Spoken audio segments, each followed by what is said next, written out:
બનાસકાંઠાના ધાનેરા વાછોડ ગામમાં આવેલ પેટા આરોગ્ય કેન્દ્રમાં પડ્યા પોપડા। વહેલી સવારે આરોગ્ય કેન્દ્રના છત ઉપરથી પોપડા પડતા જાનહાની ટળી।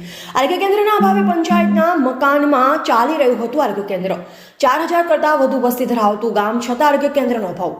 અનેકવાર સરપંચ સહિત ગ્રામજનોએ રજૂઆત કર્યા છતાં હજુ સુધી નવીન મકાનનું બાંધકામ નથી થયું। કોઈ મોટી દુર્ઘટના સર્જાય તે પહેલા સત્વરે તંત્ર જાગે અને મકાન નવીન કામગીરી શરૂ કરે તેવી ગ્રામજનો કરી રહ્યા છે ઉગ્ર માંગ। બનાસકાંઠાના ધાનેરા વાછોડ ગામમાં આવેલ પેટા આરોગ્ય કેન્દ્રમાં પડ્યા પોપડા। વહેલી સવારે આરોગ્ય કેન્દ્રના છત ઉપરથી પોપડા પડતા જાનહાની ટળી। આરોગ્ય કેન્દ્રના અભાવે પંચાયતના મકાનમાં ચાલી રહ્યું હતું આરોગ્ય કેન્દ્ર।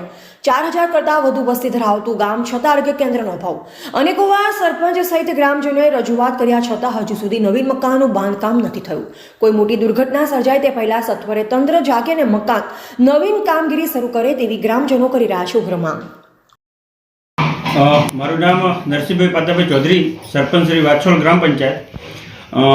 સવારમાં મારા ઉપર ફોન આવેલો કે આપણે જે સબ સેન્ટર ચાલે છે ગ્રામ પંચાયતે જે જગ્યા સબ સેન્ટર માટે વાપરવા માટે આપેલી છે જે હોલ, એ હોલ ઉપર પોપડા પડ્યા છે અને ઉપરથી તૂટી અને બધું ટેબલ ઉપર અને ખુરશીઓ ઉપર પડેલું અને બધું વેરવિખેર કરી નાખ્યું, બધા કાચો બીજા ફોડી નાખ્યા છે।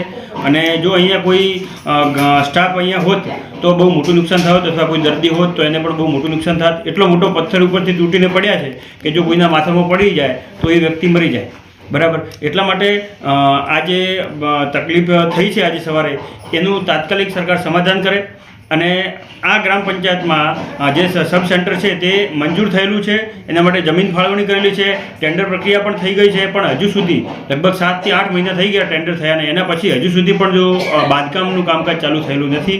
જેથી આપણા ગુજરાતની ભૂપેન્દ્રભાઈ પટેલ સરકારને હું વિનંતી કરું છું અને કે આનું તાત્કાલિક નિરાકરણ લાવી અને સમાધાન કરી આપે।